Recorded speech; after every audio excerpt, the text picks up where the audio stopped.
You're listening to an Airwave Media Podcast. What does Sputnik have to do with student loans? How did a set of trembling hands end the Soviet Union? How did inflation kill moon bases? And how did a former president decide to run for a second non-consecutive term? These are among the topics we deal with on the My History Can Beat Up Your Politics podcast. We tell stories of history that relate to today's news events. Give a listen. My History Can Beat Up Your Politics, wherever you get podcasts.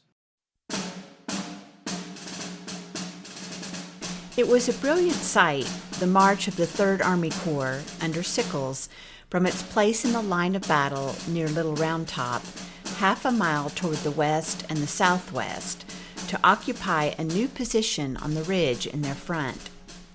Battle flags waved above the heads of the gallant soldiers. The bright gleam of their muskets flashed along their extended line. Aides were to be seen galloping in every direction to execute the orders for the advance. Bugles sounded out their stirring blasts, indicating the will of the Corps commander, who with his gaily decorated staff, some of them in showy Zouave costume, superintended the movement. While no engagement had yet taken place, yet the rapid crack, crack of muskets beyond the new ridge, all along the skirmish line, afforded signs of fast approaching battle. The cheers that went up as the general galloped across the field showed that the 3rd Corps believed in the intrepidity and skill of its impetuous commander. The men found the fences all down as they marched forward, the skirmishers having destroyed them in their advance, thus clearing the fields of barriers that might have impeded the movement. The line was soon formed, and a brief breathing spell was afforded. It is 3:30 in the afternoon, and suddenly a cannon shot is heard, followed by another, a sign that something is going to happen.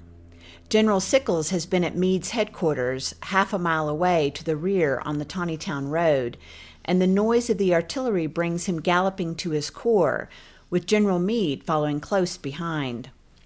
It seems that Sickles had gone far out beyond the point that Meade had intended as the line of battle. Several motives prompting the movement, one being the fear that the Rebs might occupy the Emmetsburg Road and thence advance against the Union line and break it into pieces. He judged that the line he now occupied was better than the other which Meade had chosen. As the two generals sat on their horses for a moment not far away from where I was stationed, it could be clearly seen that both were in deep concern. Finally, after some discussion, Sickles said, "Well, General, I will withdraw and resume my former position back yonder, if you give the command." General Meade, rightly divining the movement then in progress on the part of the enemy, said, "The Confederates will not let you withdraw now." And the words were hardly out of his lips when an exploding shell in the air almost over their heads showed that the battle was begun. Lieutenant Jesse Bowman Young, Staff, Brigadier General Andrew Humphreys, 3rd Corps, Army of the Potomac.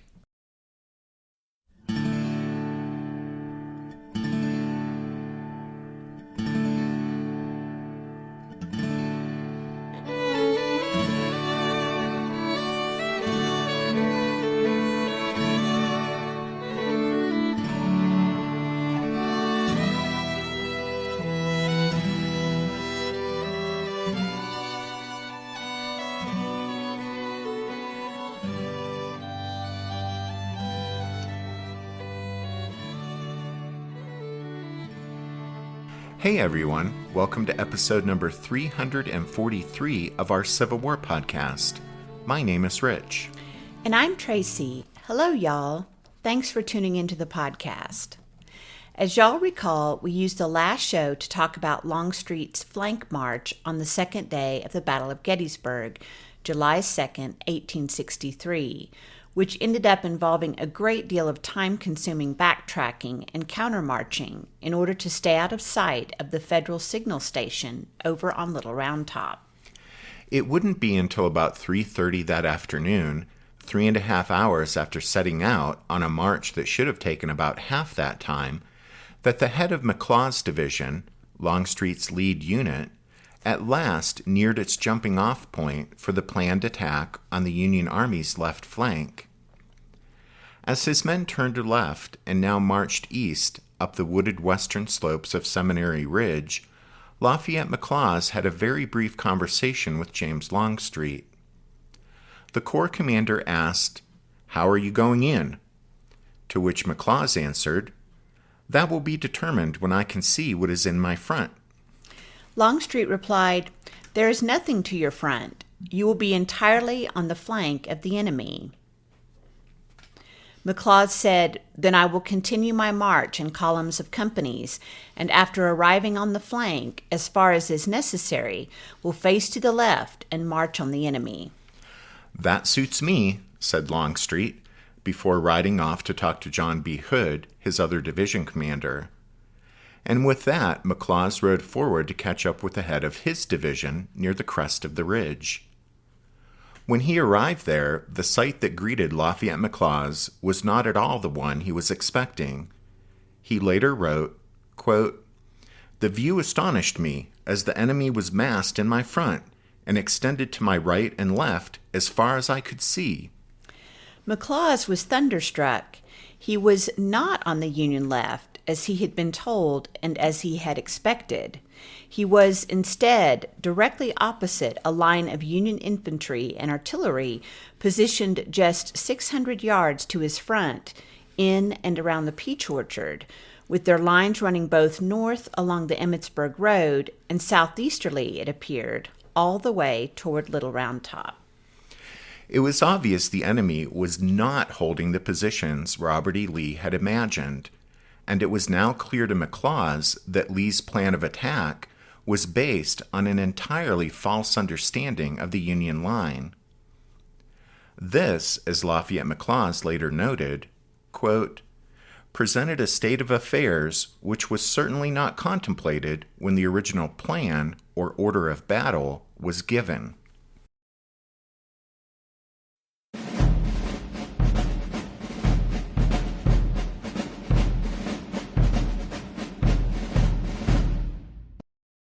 As we said at the end of the last show, the large enemy force that Lafayette McLaws discovered unexpectedly deployed there to his front on the afternoon of July 2nd was Dan Sickles' Third Corps. And if you've read ahead in the story, then you know that it's no exaggeration to say that the Third Corps' presence there would be almost as unpleasant a surprise to Federal Army Commander George Meade as it was to McLaws. At the beginning of his excellent book, Sickles at Gettysburg, Jim Hessler writes, quote, "Major General Sickles is known to students of the battle for his controversial and unauthorized advance to the peach orchard on July 2nd, seemingly in defiance of George Meade's orders. Sickles' participation in the battle lasted barely 24 hours, yet no single action dictated the flow of the second day's combat, and much of the third day, more than his controversial advance. Common historical place names such as Devil's Den, the Wheat Field, and the Peach Orchard might not exist today were it not for Sickles. One of Gettysburg's most mythical moments, the last-minute defense of Little Round Top, would almost certainly have occurred quite differently were it not for Sickles. Whether the battle's outcome would have been any different, we will never know, but the history that occurred surely would have been significantly altered. As a result of his actions, no participant, with the possible exception of James Longstreet, has generated more controversy and hostility in Gettysburg's history. Because Dan Sickles played such a pivotal role at Gettysburg, we're going to devote a couple of episodes to looking at not only the decision he made that day to advance the Third Corps, but also looking at his backstory. That's because Sickles gained notoriety years before he ever put on a general's uniform. His strong personality and mixed reputation made him both friends and enemies. He brought this baggage with him to Gettysburg, where his bold decision on the battle's second day added to the controversy already swirling about him. Say what you will about Dan Sickles, but he undeniably remains one of the most fascinating characters of the Civil War, which is saying something since, as you guys know by now, it was a conflict filled with fascinating characters.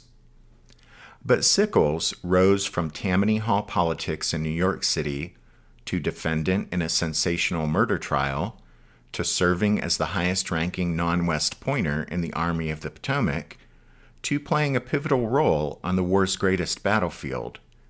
So, we're going to take a bit of time to look at his story.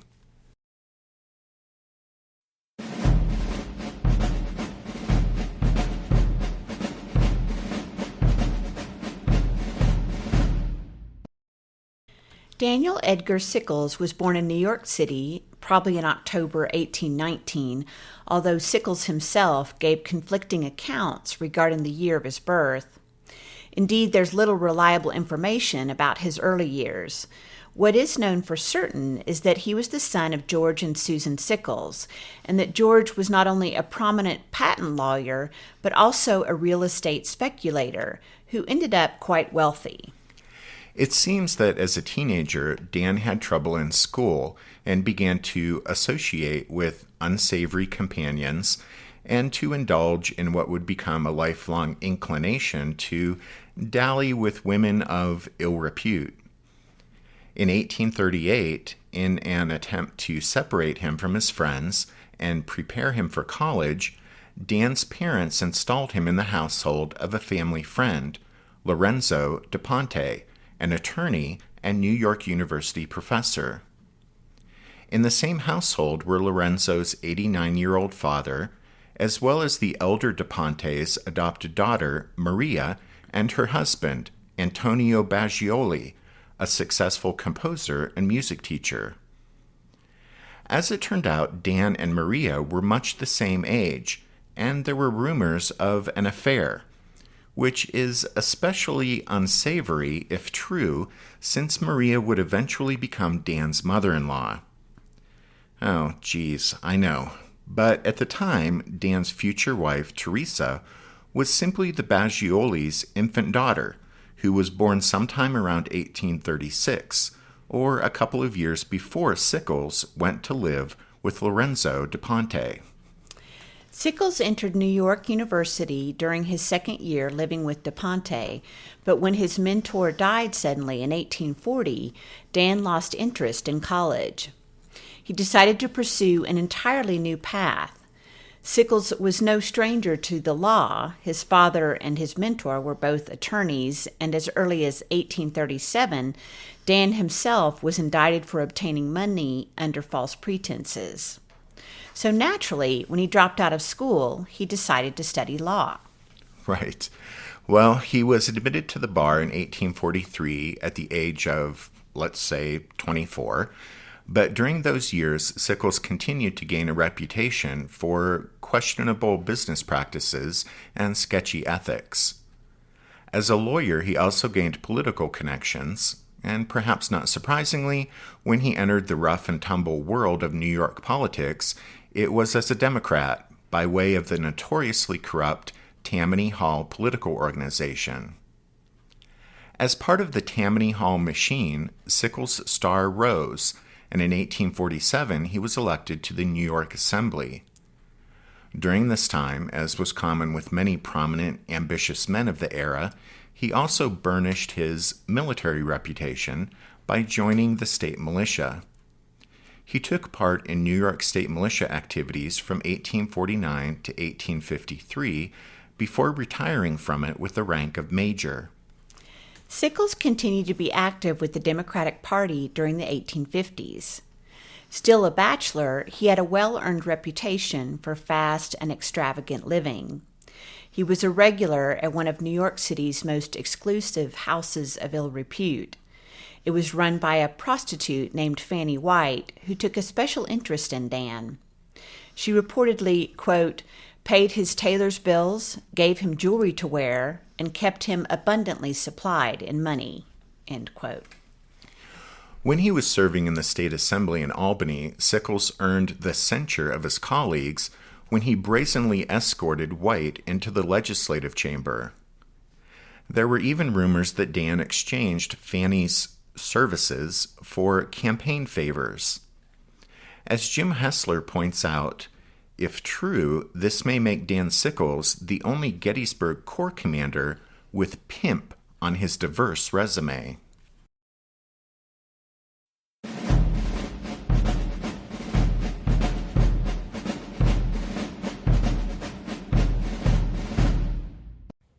What's something you learned in history class that you feel wasn't the whole truth?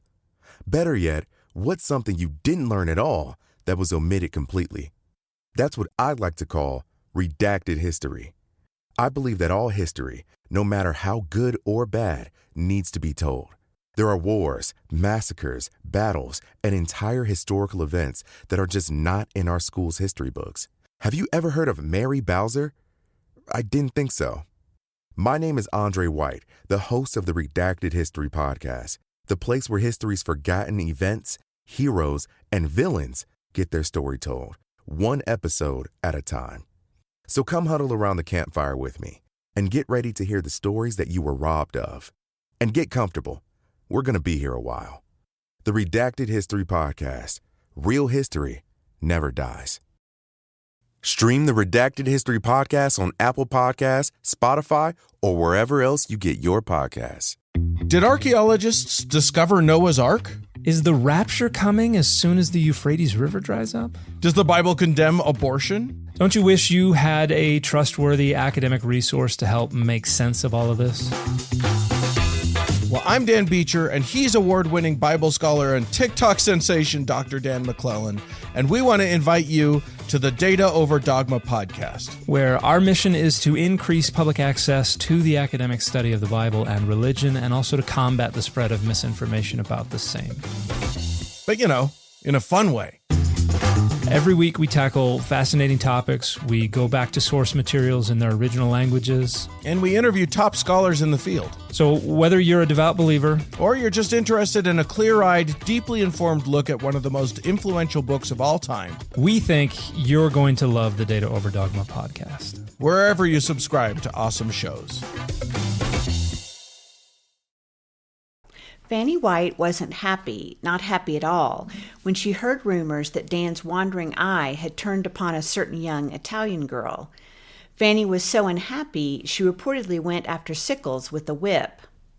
At any rate, it turns out the other woman was 16-year-old Teresa Baggioli, the same girl Sickles had lived with when she was an infant in his mentor's household, and whom the 33-year-old Dan now married in September 1852. A daughter, Laura, was born to the couple in 1853, although her birth date is uncertain, leaving open the possibility that the child was conceived out of wedlock, which would explain why a 30-something rising political star married a teenager. In any case, Sickles, now a member of the Tammany Hall elite, received an offer in the spring of 1853 to serve as assistant to James Buchanan, the new American ambassador to Britain. Buchanan and Sickles set sail for England in August 1853, while Teresa stayed behind, either in the late stages of pregnancy or with a new infant to care for, depending which timeline you believe. But Dan didn't lack for female companionship, since Fanny White apparently went with him to London. During his time in London, Dan took to wearing his New York militia uniform quite a bit, and Buchanan played along, referring to him as Colonel Sickles. Sickles created an uproar, though, and embarrassed Buchanan when he refused to take part in a toast to the Queen's health on July 4th, 1854. It wasn't long after that incident that Sickles made it known he was growing bored with his assignment in London, and Buchanan accepted his resignation. Dan returned to New York at the end of 1854. Having found diplomacy not to his liking, Sickles returned to politics. He was elected to the New York State Senate in 1855 and was also named chairman of Tammany's Executive Committee. And really for us, all you need to know about Sickles' character and moral fiber, if you will, is that he was a prominent figure in Tammany Hall politics. Truly, only someone who had no scruples, was corrupt through and through, and was a generally despicable human being would rise to play such a prominent role in the Tammany Hall political machine. So there you go. In 1856, besides stumping for Buchanan's presidential bid, Sickles decided to run for a seat in the U.S. Congress and was elected in November of that year, the same election that elevated James Buchanan to the presidency. Dan and Teresa rented a house on Lafayette Square across the street from the White House, and President Buchanan was a frequent guest in their home. Jim Hessler writes, quote, Washington wives played an important role in their husbands' careers, and Teresa had significant social obligations. She was expected to attend or host a party nearly every day and night. It was during this time that Sickles met Philip Barton Key. He was born in 1818, 4 years after his father, Francis Scott Key, penned the Star-Spangled Banner. In 1853, Philip was appointed United States Attorney for the District of Columbia. Key and Sickles were introduced through a mutual friend. The former was worried Buchanan might replace him, and the latter agreed to intercede on his behalf, and Key was reappointed to his position. Key and Sickles quickly became friends. When Sickles was traveling or attending congressional sessions, which was often, Key accompanied Teresa to social functions. Gossip, quiet and limited at the outset, began to grow. Dan confronted Key, who vehemently denied the charge. In fact, Key was a liar, and he and Teresa were having an affair. While Dan was in New York battling for re-election, Key's and Teresa's romantic relationship heated up. The pair began meeting in a rented house on Washington's 15th Street, 2 blocks from the Sickles home. Key took to signaling Teresa by waving a white handkerchief while standing in Lafayette Square across from the Sickles residence. After hearing reports of what was going on, Dan extracted a full confession, in writing, from Teresa on the evening of February 26, 1859. Historians have speculated why Sickles had Teresa make a written confession, but the most likely interpretation is that he intended to use the confession as defense after he confronted Key and exacted his revenge. At any rate, the next day, February 27th, an unsuspecting Key approached the Sickles house, twirling the white handkerchief. Dan armed himself with a revolver and a pair of derringers, then went out and confronted Key, shouting, "Key, you have dishonored my house. You must die." His first shot grazed Key, but before he could fire a second time, Key grabbed him and the two men began to struggle. They then broke apart, and as Key was backing away, pleading, "Don't shoot," Sickles fired, hitting Key 2 inches below the groin. Key tried to grab onto a nearby tree, but slumped to the ground.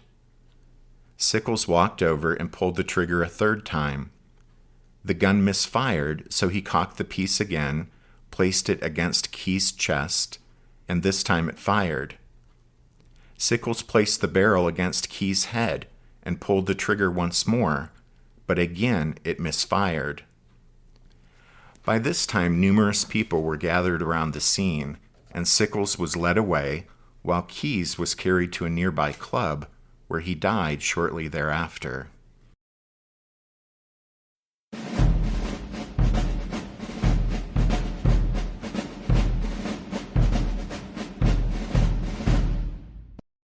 In his book, Jim Hessler notes that, quote, "The murder of Philip Barton Key and accompanying trial of Congressman Dan Sickles had all of the scandalous elements expected to thrill the American public: adultery, politics, celebrity, and a handsome corpse.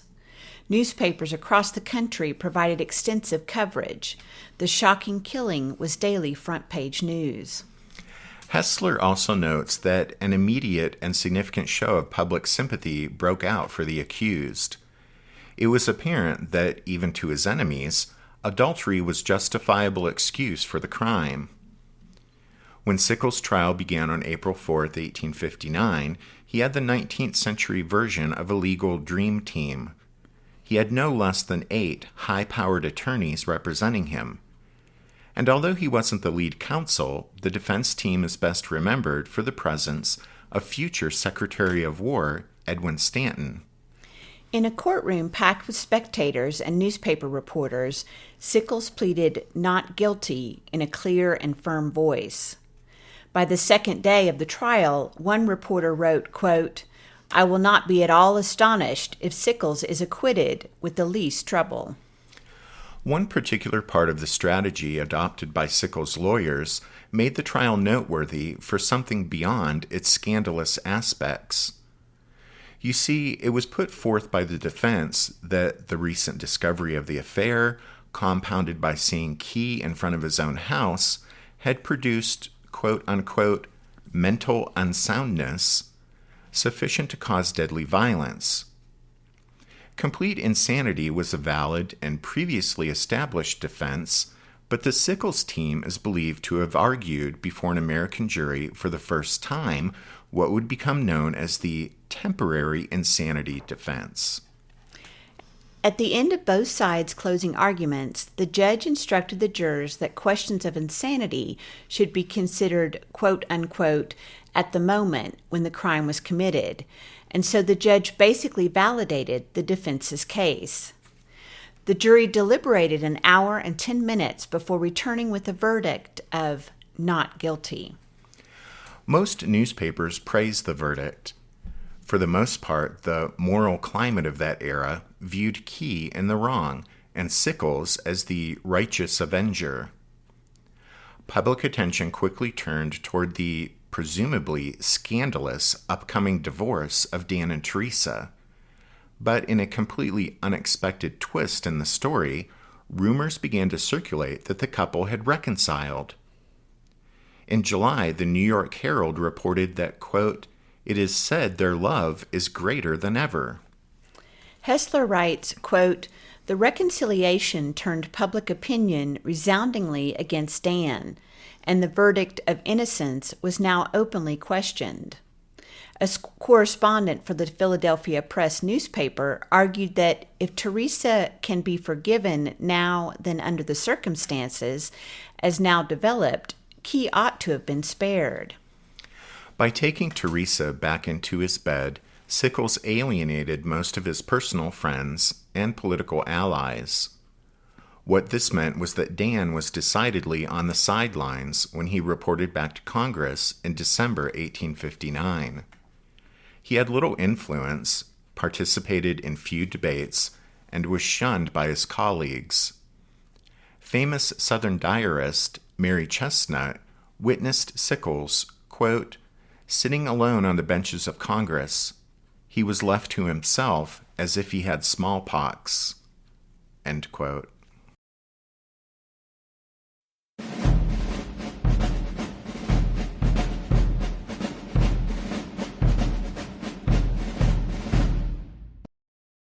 Dan Sickles completed his term in Congress under a cloud.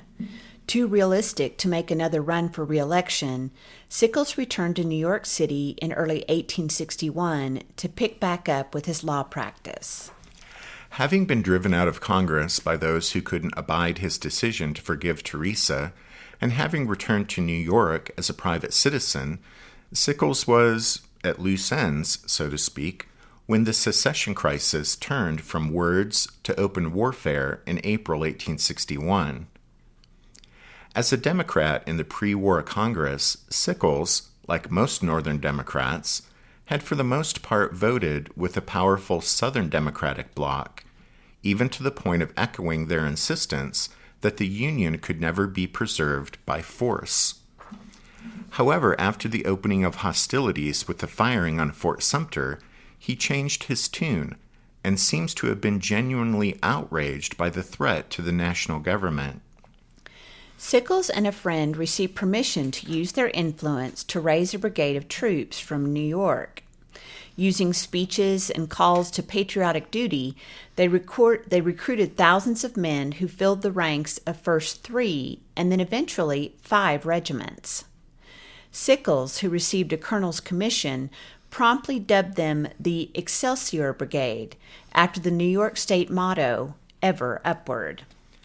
The Excelsior Brigade was accepted into federal service in July 1861. The New Yorkers spent late 1861 posted in Maryland, keeping the peace in the slave state, while Sickles, ever the opportunist, spent much of that time in Washington, lobbying for a brigadier general's star and cultivating friendships with President and Mrs. Lincoln. After the Senate declined to give him his star, it took the personal influence of both Abraham Lincoln and Edwin Stanton to get his renomination approved by the razor-thin margin of 19 votes to 18 in the Senate.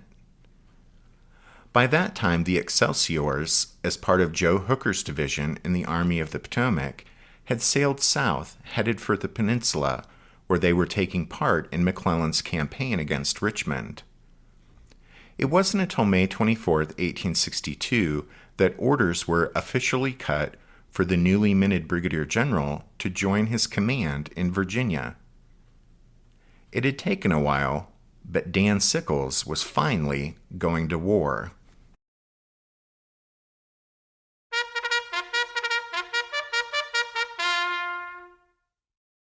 That means it's time for this episode's book recommendation.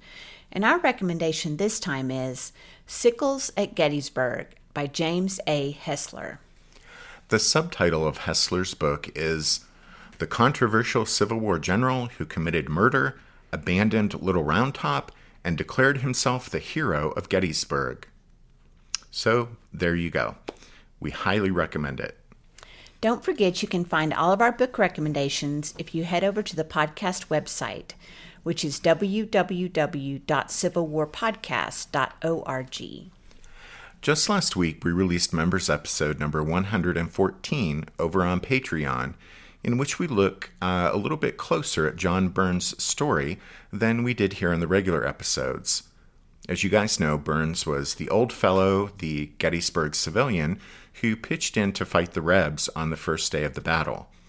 Well, anyway, we hope the members of the Strawfoot Brigade enjoyed listening to that episode.